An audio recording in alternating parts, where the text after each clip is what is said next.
O que são os aromas na cerveja? De onde eles vêm? Quem são os responsáveis? Como se reproduzem? Não percam aqui no Cerveja Bem Repórter. Lá o estilo Globo Repórter, vamos falar de aromas. Os aromas na cerveja, ele vem de três componentes básicos da cerveja. O próprio malte, a fermentação e o lúpulo. São esses os grandes fornecedores de aromas para a cerveja, sendo que a intensidade de cada um deles varia de acordo com o estilo da cerveja e até com a sua escola. Por exemplo, as fermentações, que vêm das leveduras. Por exemplo, as escolas belgas, né, suas leveduras belgas, elas sempre vai trazer um condimentado, uma coisa que vai lembrar noz moscada, né, que a gente fala que é o fenólico.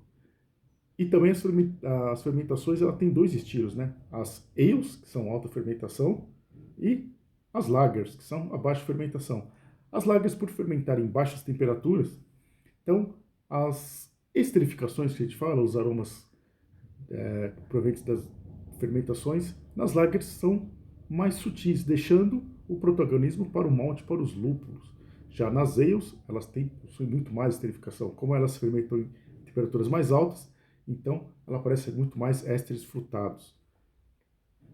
É o caso das belgas, no caso dos vinagrinhos belgas.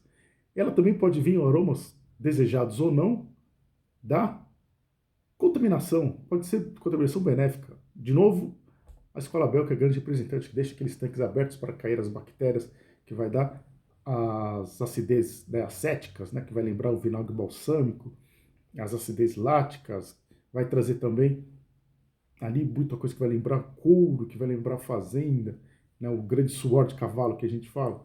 E os maltes? Os maltes variam de acordo com a sua intensidade.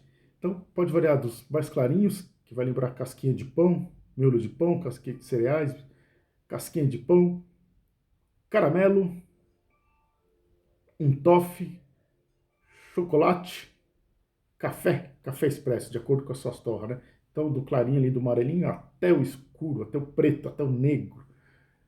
E as leveduras? As leveduras, temos também as suas características de acordo com a sua escola. Por exemplo, as leveduras ali europeias, leveduras alemãs, vai trazer os lúpulos nobres, que a gente fala, vai trazer aromas mais florais, que vai lembrar certas flores, vai lembrar muito mais um herbáceo.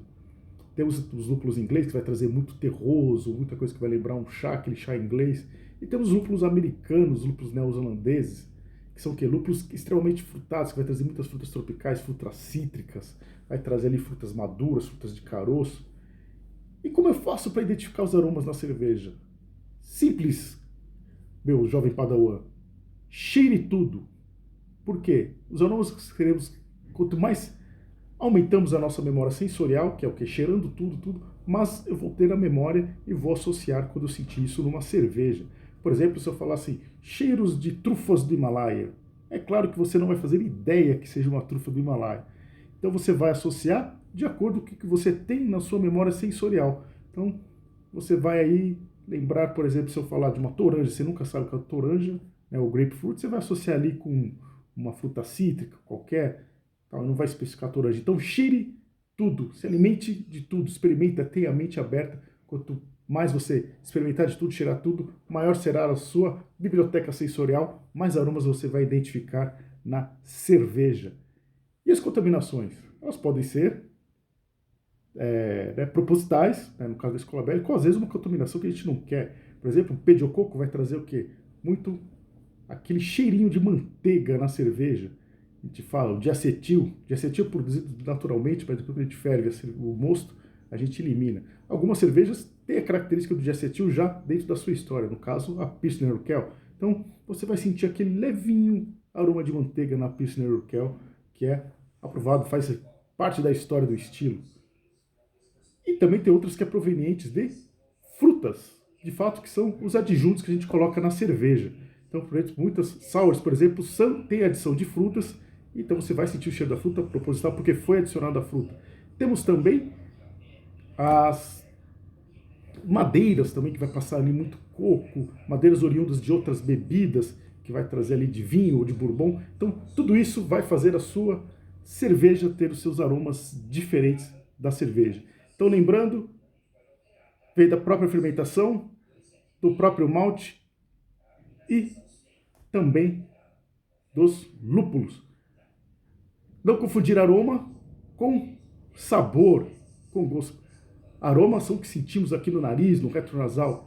Sabor, gosto é o conjunto do que a gente está sentindo aqui nas narinas e do gosto básico que a gente tem na boca. Lembra os 5 gostos básicos? Doce, salgado, amargo, azedo e umami. Umami, quando você dá uma dentada naquele parmesão gostoso, é aquele gostinho que vai ficar, que é o glutamato monossódico. Ou o Ajinomoto, velho e bom Ajinomoto e Sazon, é carregado disso que vai te lembrar o umami. Então joga um pouquinho de Ajinomoto no copo, bebe, isso que você vai sentir é o umami. E tem uma nova corrente que fala que os seus olhos também influem muito no seu gosto. Por exemplo, você pode colocar ali cheiro de laranja numa bebida de cor azul. Você vai sentir, você pode até sentir o gosto também de laranja quando você beber essa bebida azul. E dificilmente você vai associar isso com laranja porque você está vendo uma bebida de cor azul. Então tem uma corrente aí que já fala que seus olhos podem direcionar você a sentir gostos que às vezes nem existem. Ok?